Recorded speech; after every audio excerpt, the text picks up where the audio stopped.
Dusk was an instant classic upon release in 2018. With its low-poly graphics and back-to-basics first-person shooter gameplay, Dusk is the game that really got the boomer shooter renaissance started within the indie scene.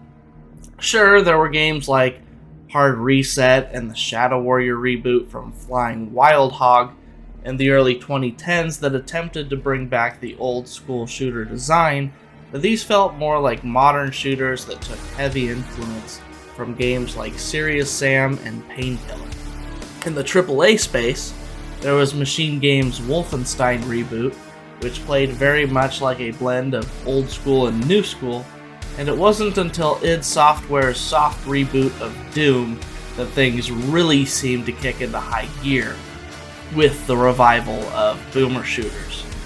Fortunately for us Dusk fans, we can all rejoice because Dusk HD was recently released, and this gave me the perfect opportunity to revisit this boomer shooter masterpiece.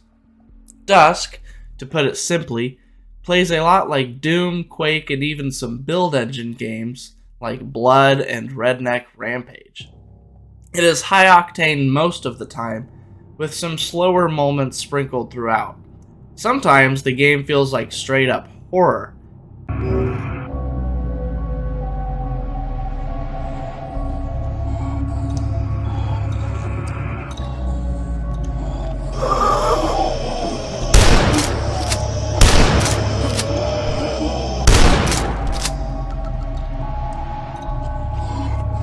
And this gives the game great pacing.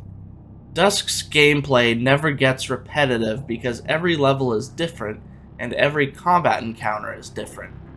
Variation is a big part of Dusk's appeal, and this comes from both great level design and high enemy variety, the later of which pushes players to switch weapons on the fly and to keep moving, as staying still can often lead to death. Speaking of switching weapons, Dusk has a relatively standard but solid boomer shooter arsenal. You start with dual sickles as your melee weapons, but you can also dual wield pistols and lever action shotguns, with the shotgun fire and reload dance looking rather stylish.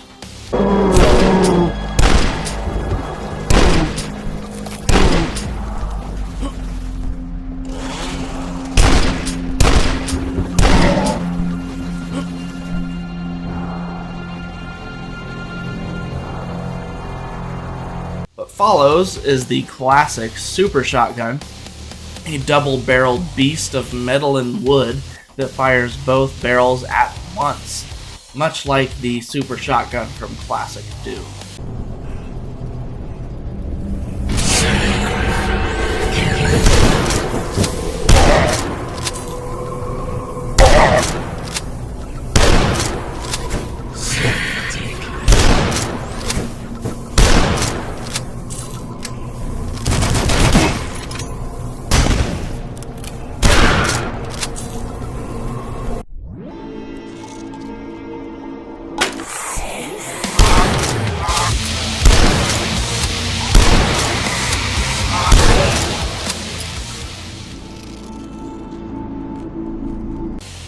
Then, there is a rapid-fire machine gun that is especially useful when paired with the fast-fire totem.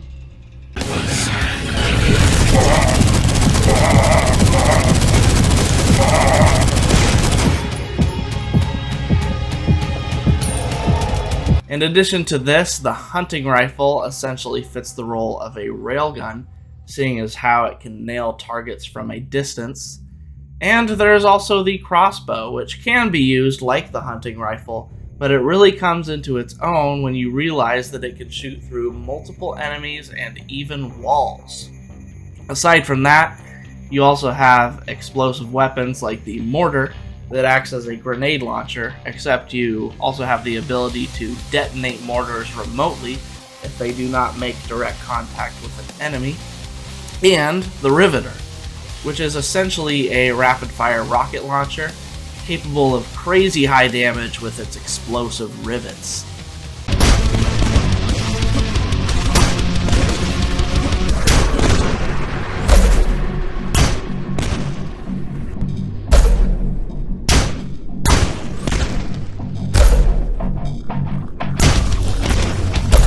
Lastly, there is the mystical sword. It is a secret weapon in the early game, but it is the first weapon given to the player in Episode 3. What's great about this melee option is that it can deflect projectiles. But, and this is my favorite part of the sword, if the player has full health, it insta-kills most enemies stabbed with it.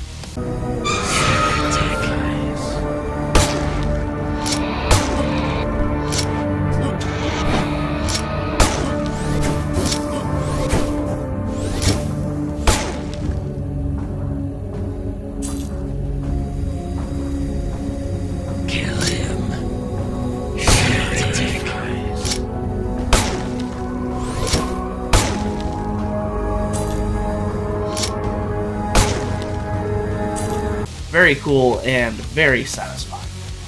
Oh yeah, and I can't forget about the almighty soap, a tool of extreme power that can be found in every level, cleansing evil from the world with just one touch.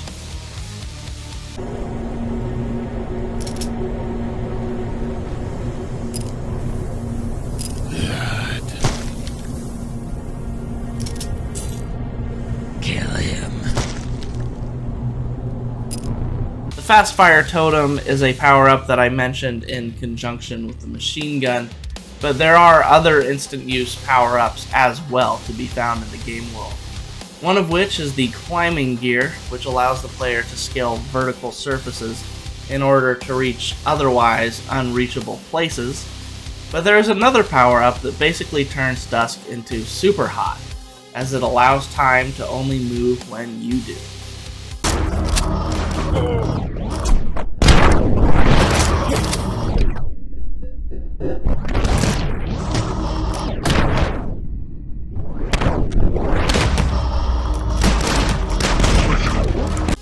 Dusk is broken up into 3 distinct episodes, each containing 11 levels, with one of those 11 levels being a secret level.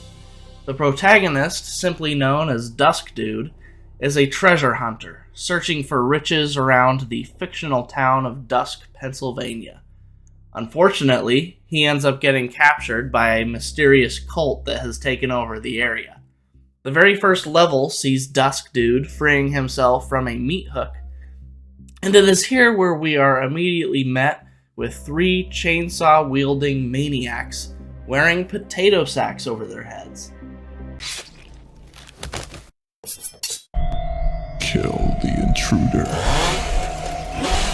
This first episode, The Foothills, contains levels that take place in the wooded areas around Dusk, in addition to farms, a mine, a sawmill, some cave systems, and even the town of Dusk itself.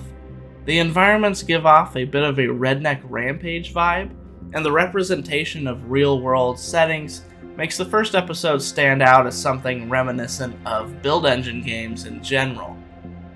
The second episode is called The Facilities, and the player will be progressing through exactly that. This chapter of Dusk is dominated by very industrial locations for the most part, but as it goes on, it gets very strange, with the Escher Labs defying the laws of reality, and with Neobabble literally being a large group of structures that seem to be floating in the sky. The jaw-dropping scale of the Erebus reactor is quite the spectacle as well. Episode 3 is entitled The Nameless City, which is also a short horror story written by H.P. Lovecraft.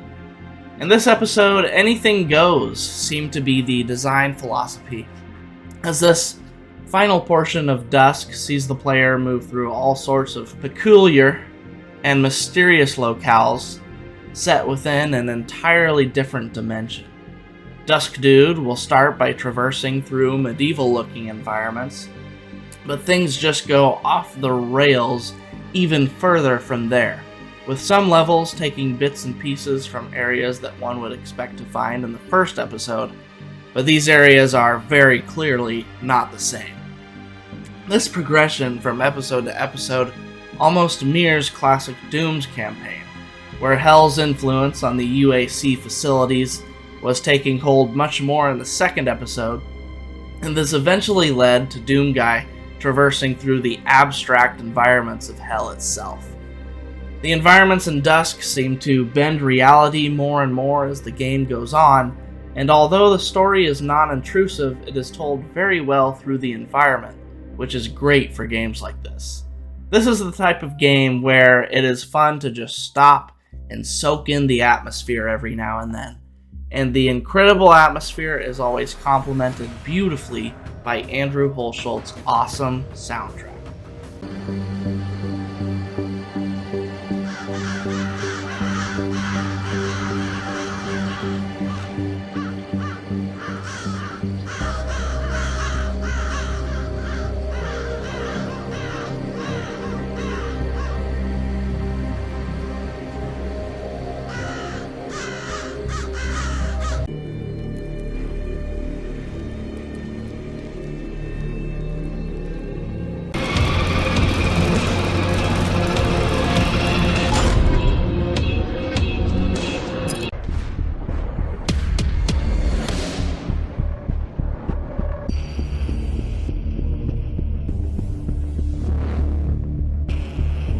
Speaking of the soundtrack, that is what you have been hearing in the background of this video, and if you haven't played Dusk yet, first off, please go do so. But if you haven't played Dusk yet, just have a good listen to this stuff. It is awesome. The music ranges from aggressive yet epic heavy metal to more ambient tracks that are reminiscent of Trent Reznor's work on Quake, and it is all really good. As one would expect, many different enemies are in the Dusk Dude's path as well. The main cannon fodder of Dusk are the chainsaw-wielding Leathernecks, the robed KKK-looking cultists known as mages, and the possessed soldiers, all of which are easy enough to dispatch as long as you are proficient at dodging their attacks. All ranged attacks are projectiles, by the way, even bullets from the soldiers. Some of the other enemies in Dusk can be a lot tougher. Scarecrows wield the same super shotgun as you, which fires projectiles in a fairly wide spread. Fork Maidens can do severe damage to you if they simply have line of sight once they finish their attack animations. Grand Wizards are beefed up mages that toss out massive fireballs that track the player. Then there are the towering cowgirls, who moan in pain, likely due to the metallic stilts grafted to their legs, that shoot out a flurry of explosive mortars. One of my favorite enemy types is probably the Wendigo, which is invisible until you deal damage to it, and it is introduced so well in the ruins of Episode 2.